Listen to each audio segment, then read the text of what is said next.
Hi guys! Today is December 25, 2023 and it's Christmas. So, we are celebrating our first Christmas dito sa bahay namin sa Dubai.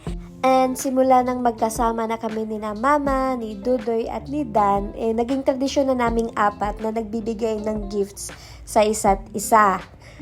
This Christmas, mas masaya kasi kasama namin yung auntie, pinsan at mga friends namin.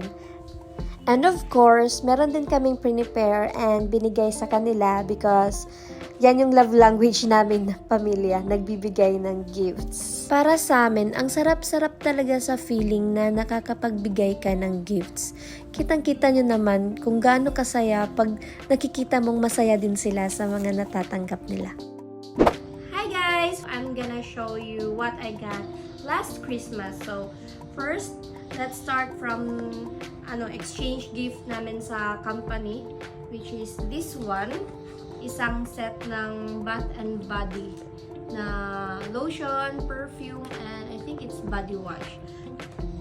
Budget lang namin is up to 50 dirhams, but I think this is more than 50. Nag-over budget yung kabunot sa akin.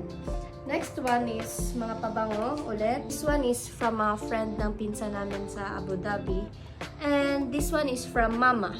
This one, these two. Nagamit ko na to. Sobrang bango niya. Next is this Barbie notebook and keychain. Super cute niya. So, galing din to sa pinsan ko. From Mama is Timberland na slippers. So cute. Next is mga shoes din. But this one is from Dan. So, dalawang pair yung binigyan niya sa akin. Sobrang galante. And another one pa pala is from Dan is this one. Bracelet siya na may evil eye. So, actually, matagal ko nang gustong magkaroon ng something na evil eye.